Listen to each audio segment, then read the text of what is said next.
Hello, hello, hello, everyone, and welcome to a fantastic Friday.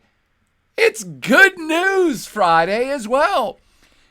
Because everyone is so dour, so sour, so depressed and repressed all the time, because we are inundated with bad news on a more than regular basis. In fact, how do you even call it a regular basis when it's a non-stop basis?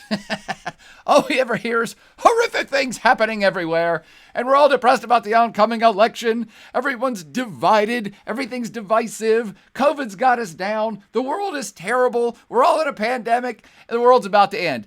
But not really. The world's going to keep on spinning no matter what. So I'm going to take it upon myself every Friday to kind of find some highlights, some little nuggets of positivity that are happening across the planet with our dear species that I will share with you and hopefully will uplift you a little bit more, take you into a better weekend. And for today, should only last about a half hour. Famous last words for me, but this is about good news, by the way. There's not as much as the other bad news, and there's not as much to explain with good news. It's just good. So today, of course, is Friday, October 30th. Isn't that right? Tomorrow's Halloween. So we should all be ramping up for tricks and treats, which, of course, won't happen because of the pandemic. But I'm sure there's lots of folks doing all sorts of creative things out there to make it happen for the kids and the adults everywhere to have a good time tomorrow night. So, without any further ado, let's get to what is happening on planet Earth in politics or economics or good deeds, technology, or anything. Space. Is there anything good we can talk about in these very divisive times? Oh my gosh, there's actually a ton of great stuff happening right this moment on the eve of Halloween Eve. And that is, for starters, I'll start with politics, which is rare that there's anything cool happening in politics that's positive. But if you've been following anything going on down in South America, the Chileans just voted to completely redo their entire constitution. Wow, that doesn't happen very often at all. And they want to redo it in a variety of ways to make it more equal, to establish and solidify rights for human beings, both in terms of women, but also minority and voting rights. But the main thing they're rewriting their entire constitution about is to try to tackle wealth disparity. Now, Chile is actually a country that's doing pretty well in Latin American terms, pretty well for world terms, quite frankly. I'd say it's got to be one of the most developed economies in developed countries in Latin America, certainly a top 3. Its economy does pretty well. So why would people be worried about wealth disparity? Well, quite frankly, everyone on planet Earth should be worried about wealth disparity. It's kind of a big deal. And it's a big deal because the more societies become unequal, the more, not just the more poor people there are, not just the more unhappy people there are, but if you have means, if you have money in societies, even rich people should be concerned about wealth disparity, because the bigger the percentage of people without money or means or happiness, the more unhappy your society is in general, and the more prone it is to uprisings, to protest, to crime, and to revolution. So people the world over, whether you're rich or poor, everyone has a vested interest in societies bringing down wealth disparity. By the way, the United States is a divided society right this second, I believe mostly because of wealth disparity. Middle class and lower class wages have stagnated since the 1970s, meaning cost of living has gone up and your wages have gone up barely enough to even cover that. On average, the wealth disparity is growing in the United States, and it's one of the reasons for the chasm in our society. But back to the good news. And maybe the United States is going to do something about that soon. But back to the good news, Chile's doing something about it right now. So Chileans want a more equal society. Their politicians did not want to rewrite the Constitution, but it was a protest started to happen, I think, about a year ago. It was February 2019 or somewhere in 2019. The government raised the price of the metro fare. That's like the subway or the bus system. They raised the price of a standard fare by 4 cents. Now, one might say, what? That's less than a nickel. Who the hell cares about that? In a society where there's a lot of poor people, a nickel raise in public transportation is a big deal. Chile has a now 20-year history of student protest, of, I will say, lower class protest, but poor folks protesting. It's a fairly equal society in terms of people's political investment in it. It's quite fascinating. Everyone in Chile is pretty active. And so anytime in the past 20 years, there's been tons of student protest about, say, the price of education. There's been a protest about the price of healthcare. There's been protests about lots of different things. And this current situation that led to them rewriting their constitution was a protest over the rise in metro fares. Now, what do the people want? The politicians didn't want to change anything. But the protests went on long enough and persistently enough and got big enough that Sebastián Pinera, the center-right, some call him a right-wing, but center-right billionaire president of Chile, finally had to say, okay, enough's enough. You know what? I've heard the call. All right, there's enough people protesting. We've had the economy shut down long enough. We'll take it to a vote of the people. We will let the people vote if they want to change the Constitution. And that just happened this week. Back to the story. And 78 or 79 or 80% of the people voted to throw out the old Constitution and write a completely brand new one. Wow, that's awesome. Now, I should qualify this.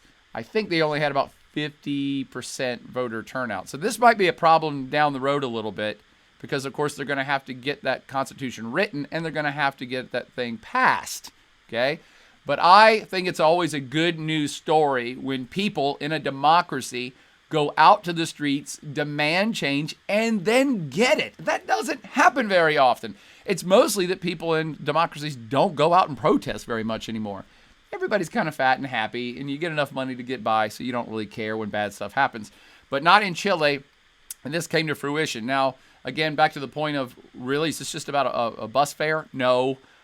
Is it just about student protest? No. It's about a whole lot of other things, including that the current Constitution was constructed by a dictator named Auguste Pinochet, which ruled Chile with an iron fist from 1973 to 1990. You might have heard about him. It was on war crime tribunal and was worn out for his arrest. I think he eventually died. I don't know if he died in captivity awaiting a trial, but yeah, he was wanted in the world for being a dictator.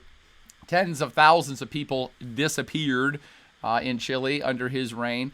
The funny thing is, though, is that Chile's economy radically improved under Augusto Pinochet, the dictator. And that's because he basically privatized everything. So Chile is a real interesting experiment in that their government said whenever this dictator took over, they had a left-leaning guy a semi-communist guy got elected in Chile. Then there was a U.S. CIA-backed coup to throw that guy out and got it killed. And then this dictator came to power. And when he came to power, he privatized everything, which means in Chile, the entire healthcare industry is completely private. The entire education system is completely private. The entire communication system is entirely private. It means individual private corporations hold the keys to all these things and make money off of all these things. Yeah, including education. So that's what a lot of people in Chile have been unhappy about over the years, because even though the economy improved, which tends to happen when companies run things, equality, true equality and wealth disparity has not gotten that much better. So there's not as many impoverished people in Chile as, say, neighboring countries in South America, but they're just above the poverty line. So in a country that has significant resources of copper, of several other metals, of fish, of nitrates, of a lot of things, they're really rich, but the profits from most of the resources of the country have gone to the few. Again, it's a lot more equal than other countries around it, but not as equal as Chileans want it. So first off, they wanted to throw out the Constitution because it was written by a dictator. So it had no real legitimacy in a democracy, which Chile is. And second, it didn't really put into place like protections that we assume, like our Bill of Rights. Chile's constitution doesn't have that. So they're like, well, we kind of want to get that stuff in there too.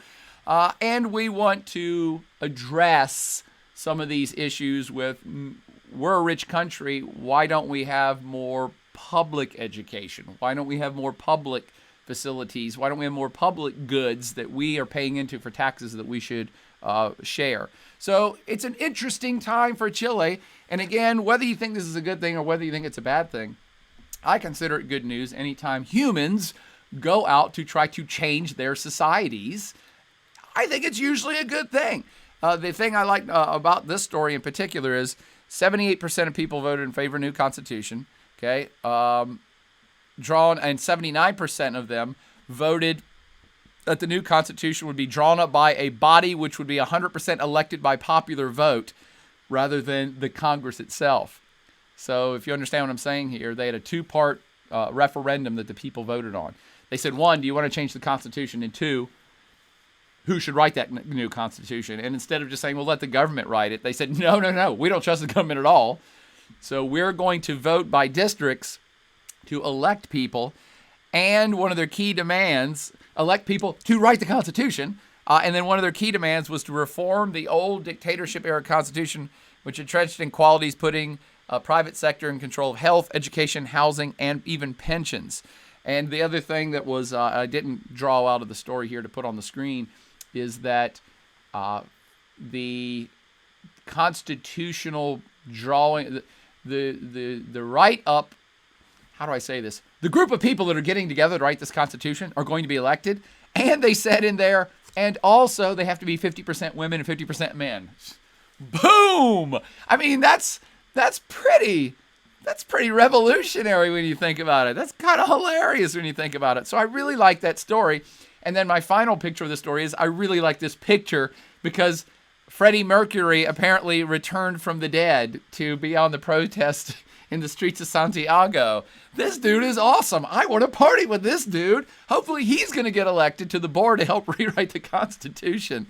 So Chile, jubilant over new constitution coming. By the way, there'll be plenty of pitfalls, plenty of conflict. It's not going to go easy, but it's humans, individual humans, deciding their fate within their society.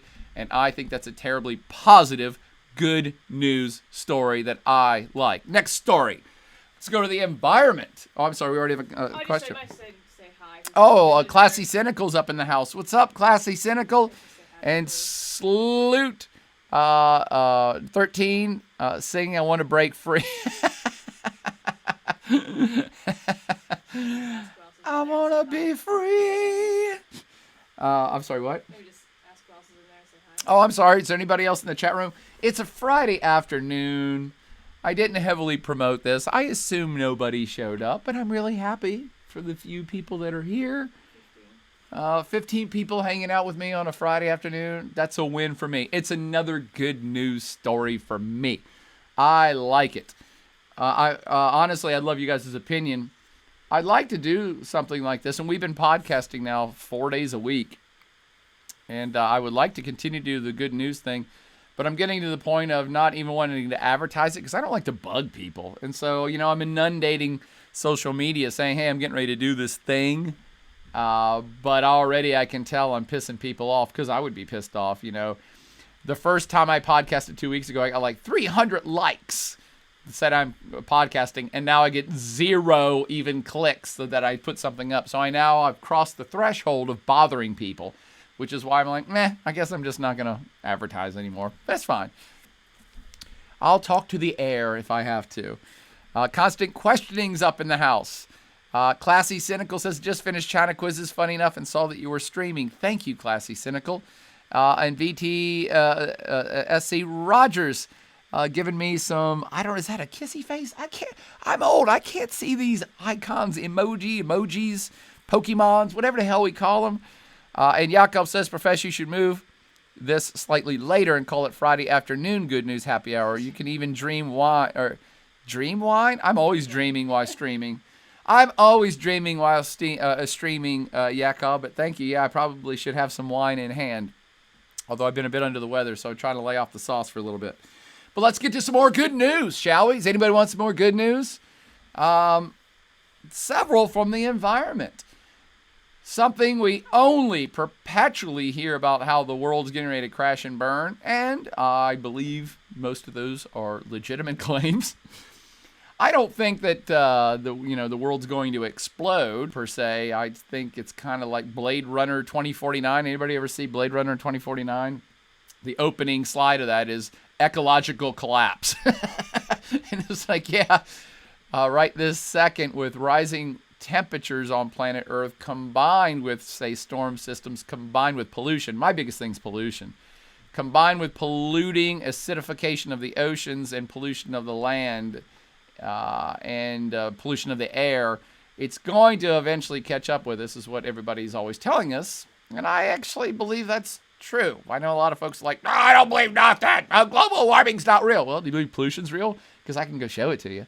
So, anytime we get some hints that perhaps there's a critical mass of us that may be interested in turning the corner on pollution and environmental degradation, it's good news. And good news is happening with the environment, and hardly anyone in America is getting any of this information because, one, half of America doesn't believe it, and two, 100% of America is completely consumed with a pandemic and with a presidential election. Two things which both, to me, are both bad news. So you're not even hearing this. And here's what I'm talking about. This week, Japan pledged a completely decarbonized society by 2050. Yeah, that's a long way away, 30 years. We may not make it before Blade Runner 2049 occurs. By the way, I just put two and two together there. Did all of these countries see Blade Runner 2049, and that's why they're trying to set these goals by 2050, that we try to change our evil ways by 2050? Could be. I know it seemed pretty realistic to me. So Japan came out this week saying, yep, we will be off of carbon. Strangely enough, Japan was going to be, or was a signatory to the big, I'm blanking on it. Somebody in the chat room help me out. What's the big thing in the world? Everybody signed up for it, and then Donald Trump took America out of it. I'm just blanking, which tends to happen when I'm on the climate initiative, but it had a name. Anyone? Paris Accord. Thank you, Tech Hokey. The Paris Accord. Japan was a signatory to the Paris Accord, but it's still developing coal plants, much the way the United States still mostly runs on coal. But the United States has already pulled out of the Paris Accord. We don't care. We don't care about pollution. We think it's hilarious. So Japan is still moving in that direction because they have no other natural resources. So they have to import all of their energy resources. But they're saying now, hey, even though we still are importing coal and building coal plants and using coal to produce energy, we are now saying it, boom, we're throwing it down. We're going to start disentangling the economy from our energy sector. We're not going to be reliant. We're not going to continue to be a slave to using polluting carbon-based energies just to save our economy or just to make it one-to-one to the economy. What they mean, I thought it was interesting that they've said this in several news stories, talking about the economy, because it's really easy for any country or any politician to say, we should be off of oil, we should just be off coal, we should be off all carbon-based, all fossil fuels, and just be off of it. It's easy to say, but then when the rubber hits the road, you have to start answering questions of, okay, well, where do you get your energy from? Where do you get your energy from for your power plants that fuel other industrial plants that provide jobs for all your people, and your cars that people drive to their jobs and to the grocery store? You know, it's easy to say, we're just going to stop using this stuff. It's much tougher to say, okay, what are you going to do to incorporate it? And are you going to be a slave to saying, we can't get off fossil fuels because it would wreck our economy, which is what all major economies have been saying for the last 30 to 40 to 50 years since the whole environmental movement started up. Economies like the United States, outright and openly under President Trump, have said, no, we're not doing any of that stuff because it will hurt our economy. So the good news is that Japan is thinking about their economy, and they're saying, no, we get it. But we are consciously making this choice. We know our economy's in trouble, but we're still a very rich country. And we are going to start making the hard moves away from fossil fuels into something greener. By the way, Japan also produces a lot of energy from nuclear power, which has not done particularly well for them since the last big disaster 5 years ago. So whether they're getting off of nuclear power too, I'm not sure. But I still favor a world that maybe even incorporates nuclear energy as opposed to continued and unadulterated dependence on fossil fuel. By the way, I am not a typical tree hugger. I think most of you know me. I'm a pretty balanced person. And I believe from the get-go, the entire environmental movement has been completely and utterly miscast. It's not been... I think they've been on the wrong message for 50 years. The message from the anti-global warming folks and the message from most environmental folks and even the Paris Accord is fossil fuels bad, fossil fuels bad, fossil fuels bad, bad, bad, everything's bad. It's like, that's fine. But to me, especially with the global warming part, it calls things into question because you can't prove. It's very hard to definitively prove, especially to doubting people, that global warming is being caused by fossil fuels. Now, I believe it's a contributing factor. But if you're a climatologist, especially if you're a long-term climatologist, you understand that the global climate changes all the time. We used to have these things called ice ages. So the anti-environmentalists have been saying for 50 years, you can't prove that, you can't prove that, you can't prove that. The climate's always been changing. You can't prove any of this is real. It's one of the things that gives their movement fuel in their tank. Literally, pun intended. So the anti-environmentalists, the people that only care about the economy and don't care about the changing global warming. Is this thing popping up on your screen as well? They have been saying for years, you can't, that thing just popped up. We don't believe that human activity has anything to do with global warming, and you can't prove it. And climate changes all the time, so maybe it's changing naturally. There's a bit of truth to that, if not completely true, which is why 50 to, 60% of Americans don't believe in global warming at all still. And you're like, oh my gosh, have you not heard of this thing called science? So my point of this rant is, I have for a long time said, why are you guys talking about global warming, something you actually cannot definitively prove? We all know it's affecting it, but you can't definitively prove it's because of fossil fuels. My take from the word get-go has been, why don't you just point out pollution? Because pollution sucks, and pollution's visible, and you can see it, and you choke on it in the air, and we can show people definitively the oceans are getting destroyed by acidification. And when you see plastic garbage all over the place, people can see that. It's what people can easily understand. I'm not talking down to people, but the global warming folks have been trying for 50 years to convince doubters and naysayers of something they can't possibly convince them of. But it's really easy for me to show you a landfill and say, hey, doesn't that suck?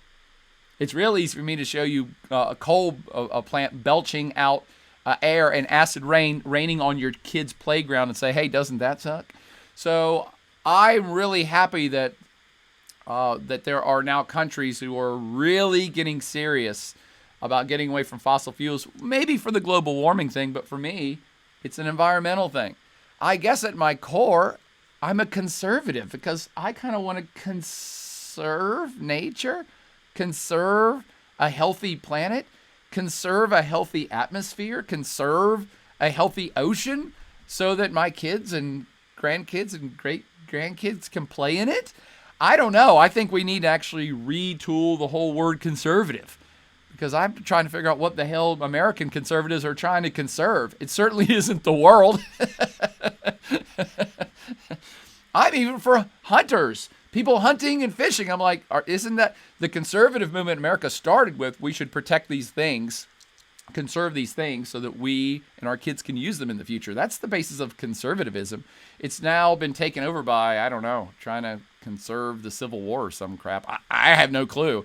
Anyway, I'm getting off topic here. I think it's great news that Japan, because Japan is a top 10 world economy, one that does not have a lot of energy and is not that big, and it's going to be challenged to become completely carbon neutral in 2050.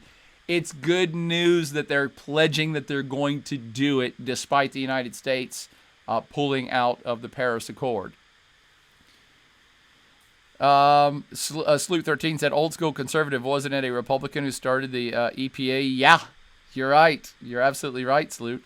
So decarbonized Japan is really cool. And then that overshadowed another story of the same nature, which is South Korea followed suit 2 days later.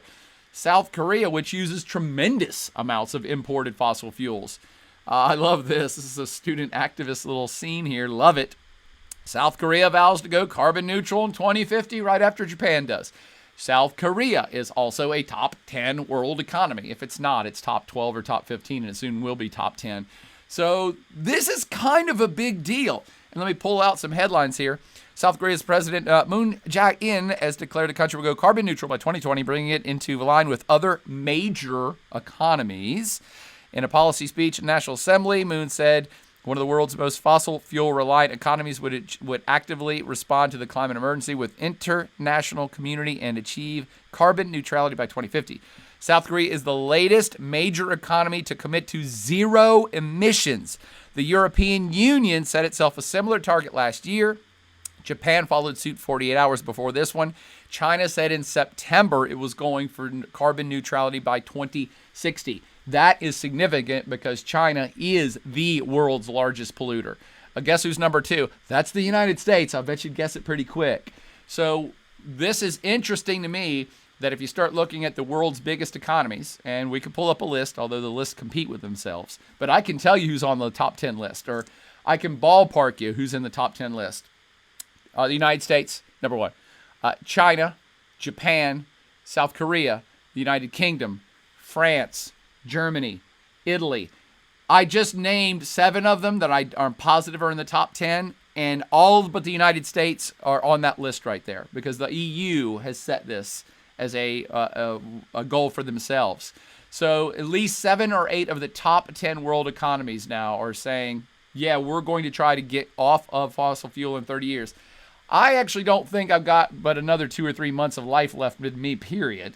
But I would love to make it to 2050 to see if, well, hell, if the world's still here.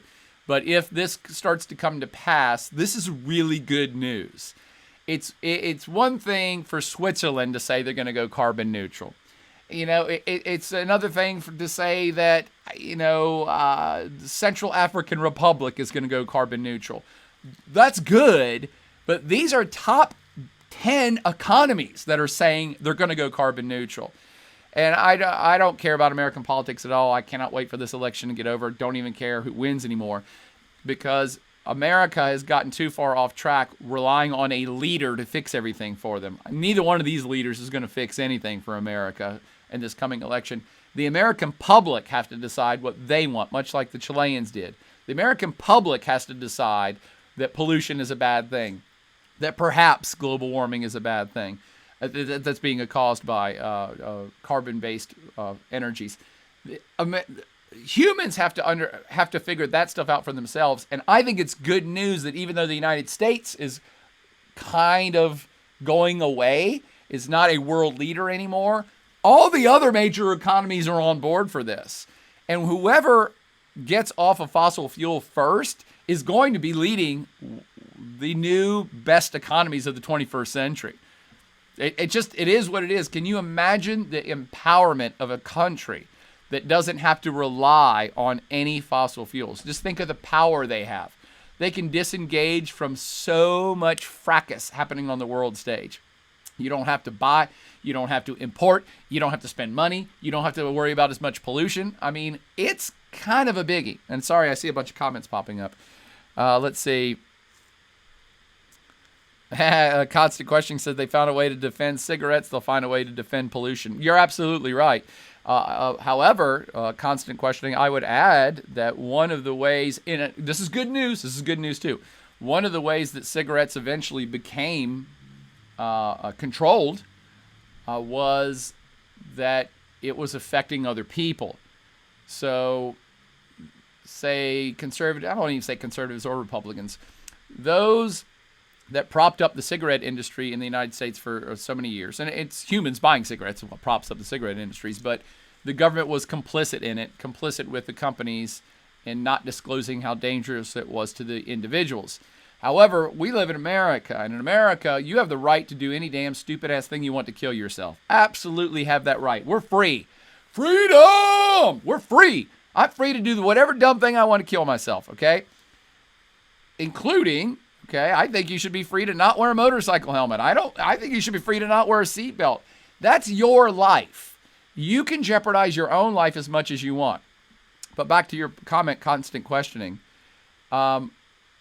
One of the ways that cigarettes got reeled in was not because it was hurting the individuals, which it does, but because of secondhand smoke. So there's a lesson to be learned when it comes to trying to better regulate fossil fuels. The lesson should have been learned from cigarettes, which is, look, you can go kill yourself all you want, but smoking cigarettes in a room with a baby kills the baby, and you do not have the right in America or anywhere else to hurt somebody else. You do not have that right. So to me, the whole fossil fuel industry should have been attacked just like cigarettes decades ago, saying, hey, look, you can have your coal burning plant over here in West Virginia, but you're hurting people's health, and you're going to have to pay for that, which is, I think, what kind of the carbon credit thing is, but it's not being made expressly clear.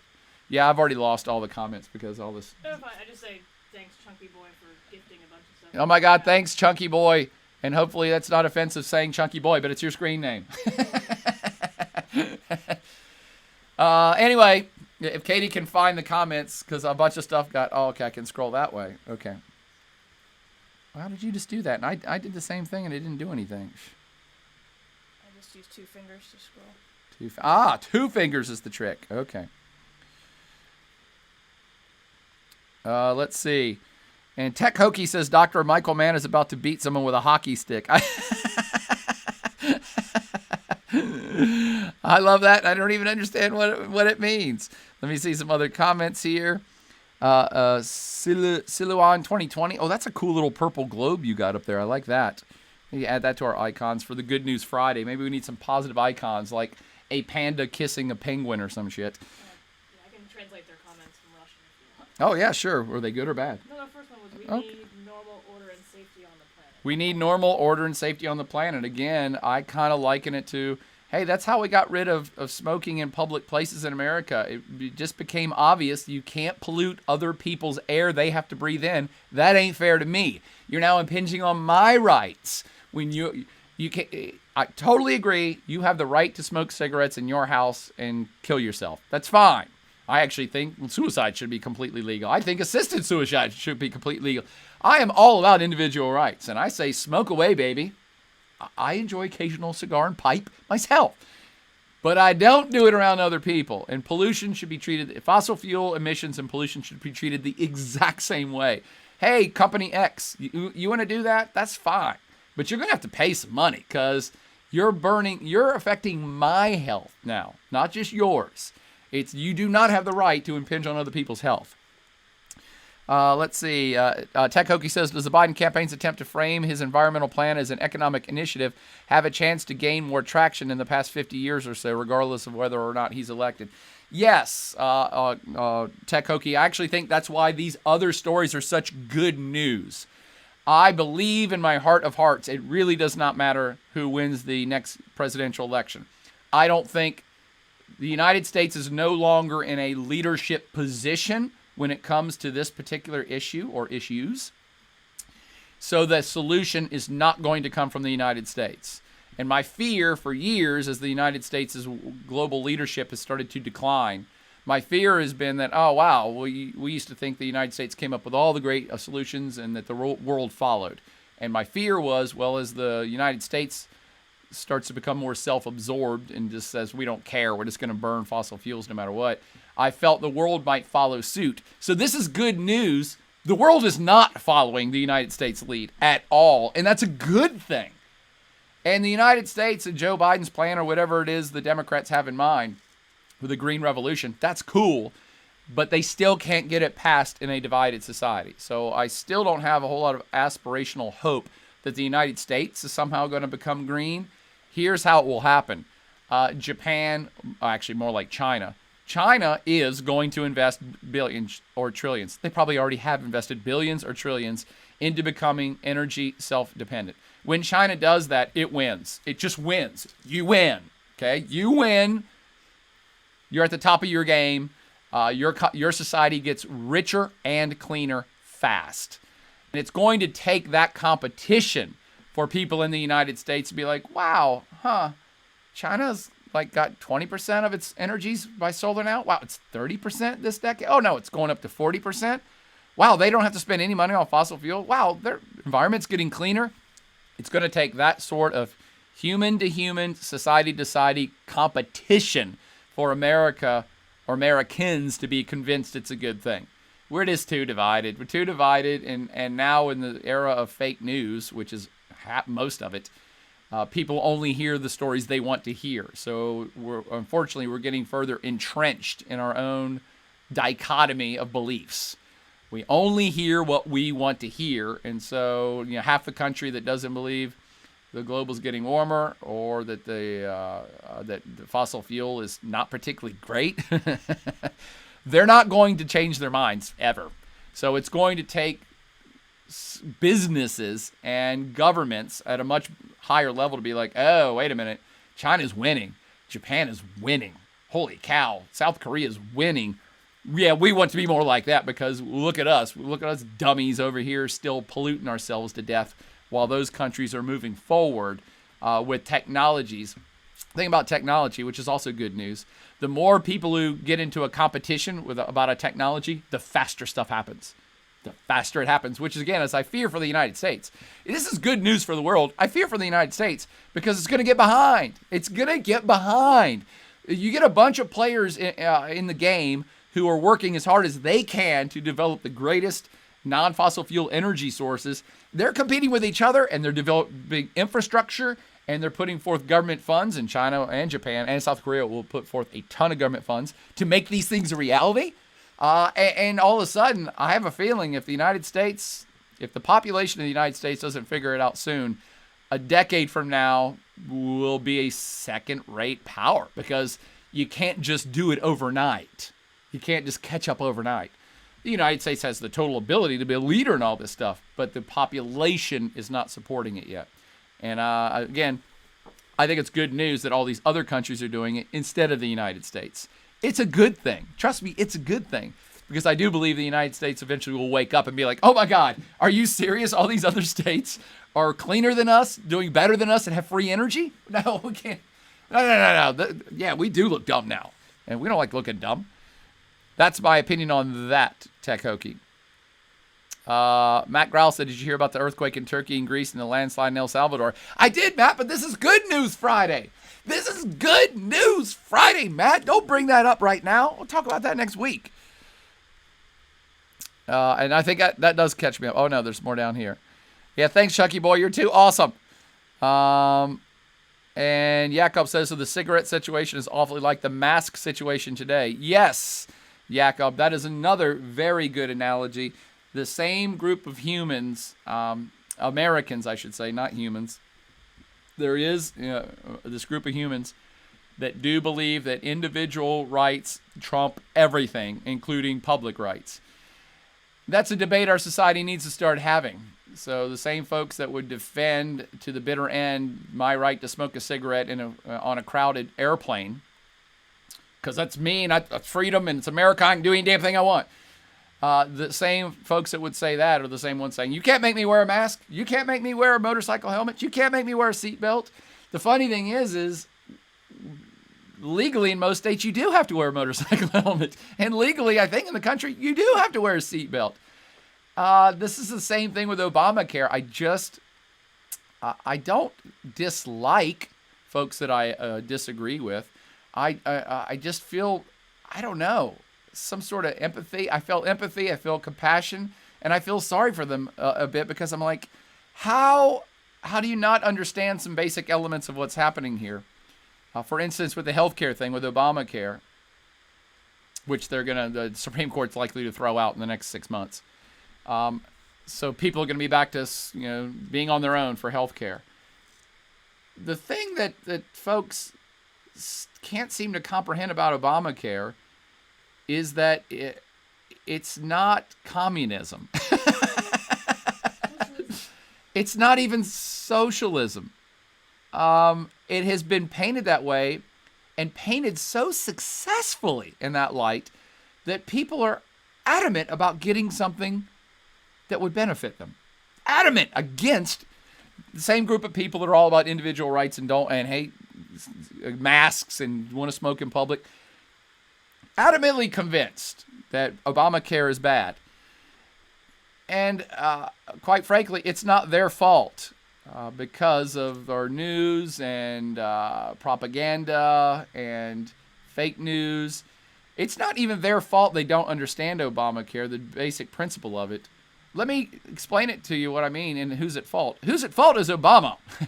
Obama and his administration and every pundit since them are at fault for Obamacare still being contested. And here's why. Obamacare, the government does not control or give out health care. It does not. It was a series of regulations that were trying to force everybody to basically buy insurance so you would all be insured when you need health care. And I know, what a radical program. Except, it is absolutely the law of the land in every state in the United States of America. You must have car insurance to drive a car. Period. It's the law. The government came in and said, dude, you cannot drive around uninsured and go kill people, smash cars, cause property damage, and not be able to pay for the shit that you caused. How the Obama administration failed so epically at not explaining that's what they were doing to healthcare, I have yet to figure out. And I actually, to my knowledge, am the only one who's ever even made that comparison and made this analogy. This is a whole nother podcast. I was just trying to talk about good news. Let me get back to the rest of the good news. For goodness sakes, it's supposed to go a half hour. It's already 45 minutes in now.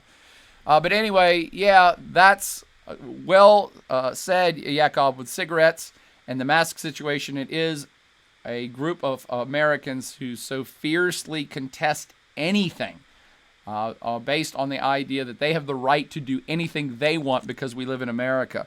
And that's simply not true. America is one of the freest societies on planet Earth, but you cannot carry a AK-47 into a mall. Can't do that. That's illegal.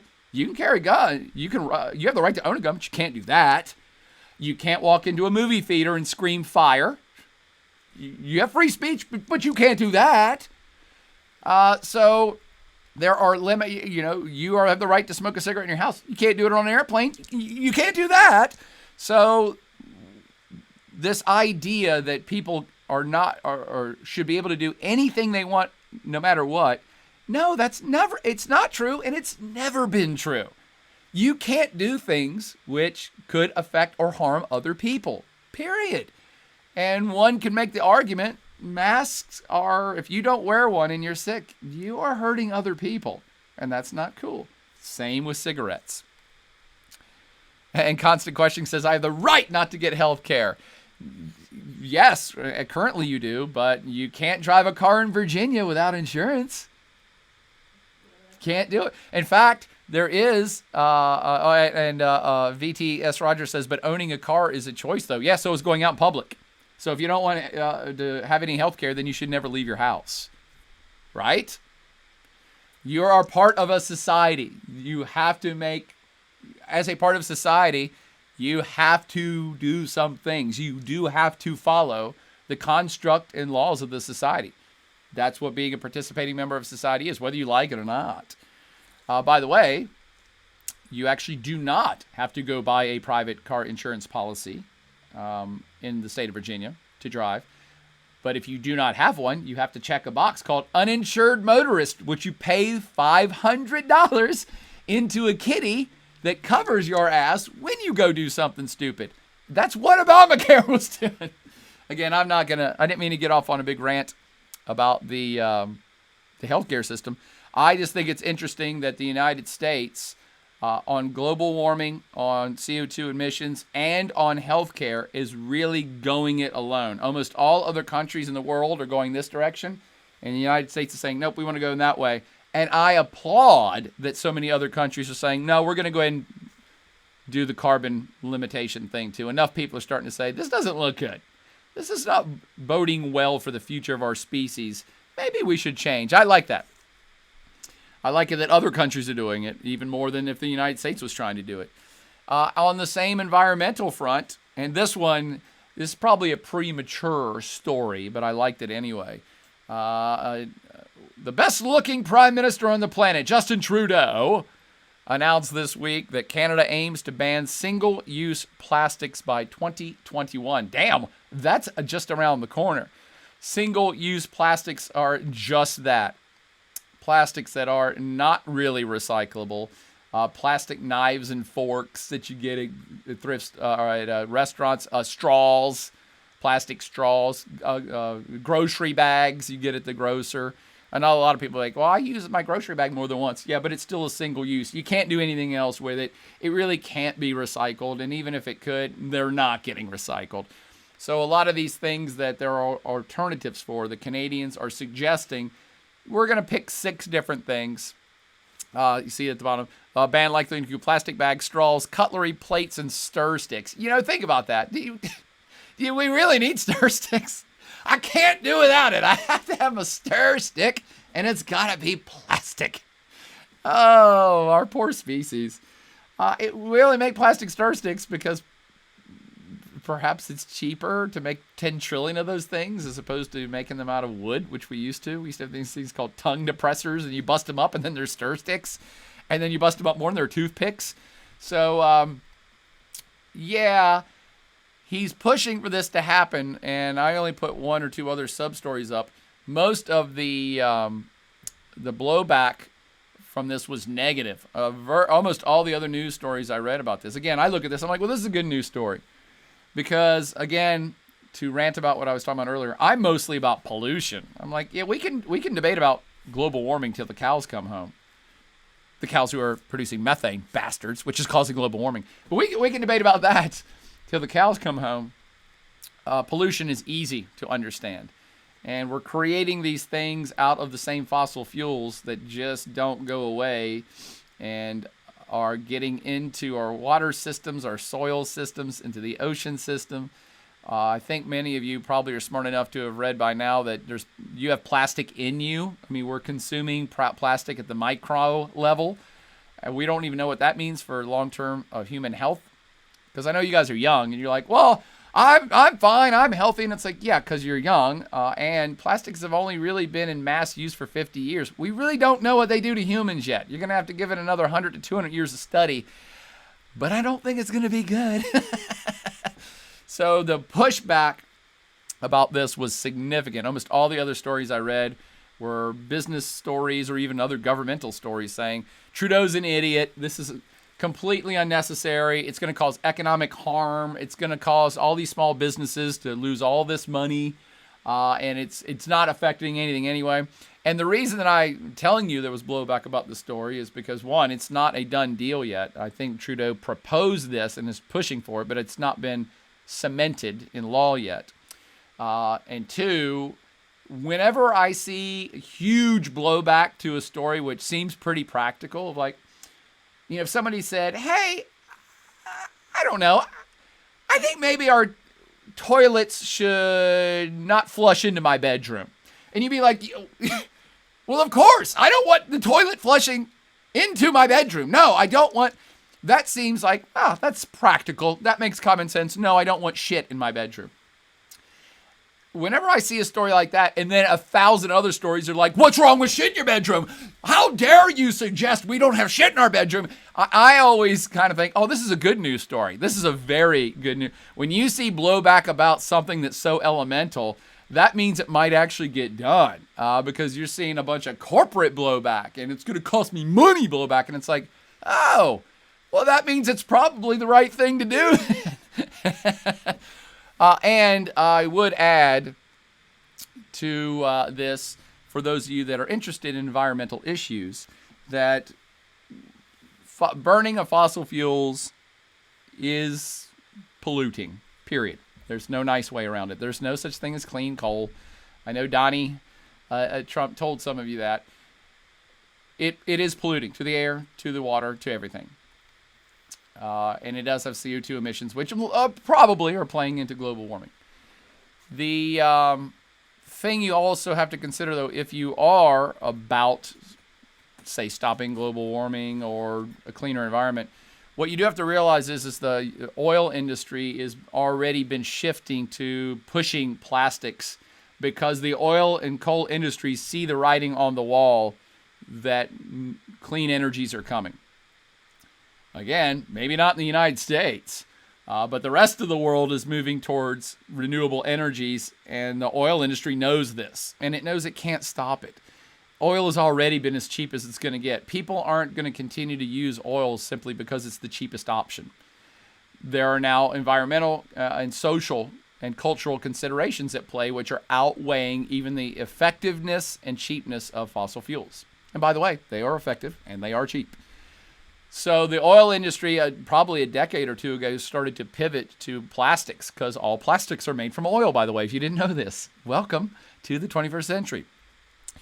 And so they're continuing to keep oil processing, explore for new oil, push for oil technologies that make for even better, cheaper, more refined plastics.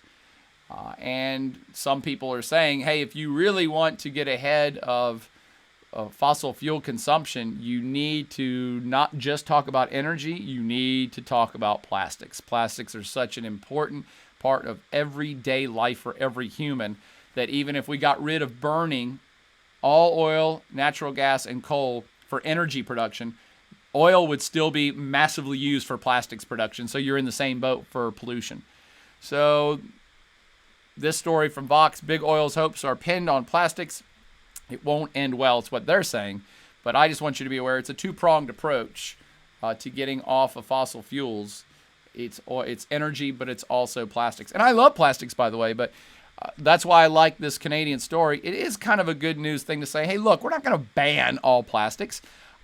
Plastics are used for like artificial hips and artificial hearts and syringes and tons of stuff in the medical industry. Plastics are used for food storage. I like Tupperware. Plastics have their place. Do we need 10 trillion tons of disposable plastic bags produced every year? Yeah, can't we give up on that? I'm not even saying ban plastics. I'm saying, can't we do it smarter? And I think that's what the Canadian Trudeau approach is all about, too. One more story on the environment. Planting, and this is local. Oh, I'm sorry. Let me get over here. I didn't see so many choices. I'm sorry, not choices. I didn't see so many comments pop up. From 1K, 1CK, technically we could be a zero carbon emissions today if we wanted to be. For the right price of $3,200 approximately per year per person, just given the blend and cost of negative emissions technology. That's cool. Can you send me whatever stories or data you've seen on that, 1K, so I can read that as well? And rising at inflation, I computed that cash flow cost determined IRR's projects and reduce emission. Well, thanks for that, 1K. That's awesome. And he also pointed out that article in a major publication about the idea of recycling plastics completely doesn't work. I agree. And its advocates kind of disappeared. Yeah, recycling plastic seems like a great idea, but there's just not that many industries who are actually doing anything with the recycled stuff. They're getting a little bit better all the time. Hang on, I'm writing to you guys right now. People are refining it and getting better, and there are some uses. But it's not as easy as anybody might think. In fact, all of us who go throw our recycling stuff in the blue bins in Blacksburg every week, I hate to tell you, I think most of that stuff just ends up in a landfill anyway. So the recycling thing hasn't gotten anywhere remotely close to where we think it is or where we think it should be. That's why the Canadian concept of banning particular things is interesting to me. By the way, on the same good news front, I should go back to it, I believe San Francisco has already banned banned plastic grocery bags. So again, this should hopefully be an impetus where you see major big cities and major governments start to say, hey, we're going to start getting rid of just some of these things. That's a good move. That's good news, because that's the way it's going to happen. You're not going to ban plastics outright. You're not going to ban coal outright. You're not going to ban anything outright.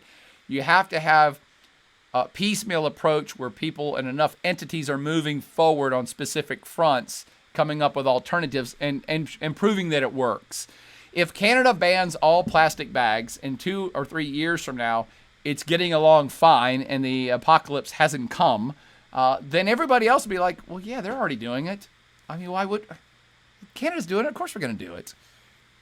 San Francisco's already doing it, so LA should do it. And then DC will probably do it. Okay, but I'm going to get back to this one that's local. This is in Virginia. Oh, yeah, by the way, Matt Grau, I say, yeah, Connecticut put a 10-cent tax on plastic bags. Yeah, tax the living hell out of it if you want. Be better just to ban them, but it's kind of like cigarettes. Cigarettes now cost, what, like $5, $6, $10 a pack? They don't cost nothing to make. So it is a tax. Some would say an idiot tax. If you're still doing this and you know it's killing you, yeah, you're not that smart. However, again, I'm not judging people that smoke. It's an addictive thing. But plastic bags, there'll be people like, I don't care. I just don't care. So taxing it is one way to try to limit its use, and banning it outright for particular things. Really, can we all not live without stir sticks? Come on. At some level, let's look at some of the more elemental things that no one really needs at all, that affect no one's life at all. Let's start with those, and then move up to the next thing after that. Let's see. Oh, somebody's got a podcast in here. Really good. Constant Questioning says it's a really good 99 PL podcast episode on recycling here. Oh, cool. Thanks. Could you email that to me as well? Constant Questioning. I don't know how to save stuff on the chat room after I get out of here. And 1K1C actually up here says renewable markets for solar and wind in the U.S. are some of the highest growth verticals in the U.S. the past four years. Yeah, absolutely. Again, I'm not ruling the United States out. I'm saying a full 50% of the U.S. population, and let's just be honest here, who are Trump supporters as well, in his administration, and other politicians like them, they just don't believe in it. They, for whatever reasons, for a variety of reasons, some may just, from religious reasons, say God's going to take care of us, who cares? Others, from economic reasons, just say, hey, look, it costs the U.S. too much money and makes us uncompetitive. We don't care. We would rather be rich than we'll worry about the dirt later, which is funny because you never get around to worrying about the dirt. Just ask Soviet Union. So for whatever multiple reasons that half the country of America does not believe in any of this or does not want any of this, I don't want the other half of America forcing it on them. I just would like to see some good news policies of, hey, there's some really good alternatives. Here are these alternatives, let's say cars, self-driving cars or green car. Here's this alternative that's so cool, everybody wants it. Here's this alternative energy that's so awesome, everybody wants it. It's going to save you so much money, or it has a cool factor, or it's a cool technology, or you get a great tax benefit. We should always build things and try to do things to convince people to come along because of the positive attributes of it, not because you're going to be punished if you don't do it. That's the only way things work with humans, and especially the 50% of humans in America. They're only going to do something if it directly impacts them for the positive and they like it. You're not going to make anybody do anything. Okay, well, maybe we had to ban cigarettes, but anyway, I like this story too. And sorry, I really thought it was going to be the half-hour good news podcast on Fridays, but here we are in an hour because I'm having so much fun. But the other story from Virginia, planting 70 million eelgrass seeds led to the ecosystem's rapid recovery. So here I started this whole environmental rant talking about Blade Runner 2049, which started with the ecosystems collapse, not economic, ecosystems collapse. It wasn't even nuclear war, it was an ecosystems collapse in the sci-fi thriller. And so here you have some really good news of just planting a certain type of grass in the Chesapeake Bay, south of the eastern shore, over the course of a few years, really turn things around for the positive in a very big way, like measurable ways. That's kind of cool. The results are a game changer, says Carlos Duarte. It's an example of how nature-based solutions can help mitigate climate change. The marine ecologist at King Abdullah University of Science and Technology in Saudi Arabia is a leader in recognizing the carbon storing capacity of mangroves, tidal marshes, and sea grasses. Yes, hopefully they'll plant 10 million megatons of these seeds outside of Louisiana, the Louisiana coast, which regularly washes away. And what this is all about, as you might have got the inclination from some of the keywords I threw in there, is carbon sequestering. So planting tons of grasses around coastal margins does a couple of things. It provides some stability as storm surges are seemingly increasing. Again, maybe because of global warming, maybe not.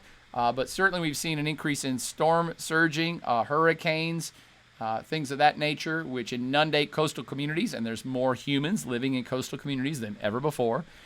So this thing is stabilizing a little bit offshore, but also it's sequestering carbon. So as green things grow, they soak up the carbon, and then they die and get laid down, okay, on the seabed, out of sight, out of mind.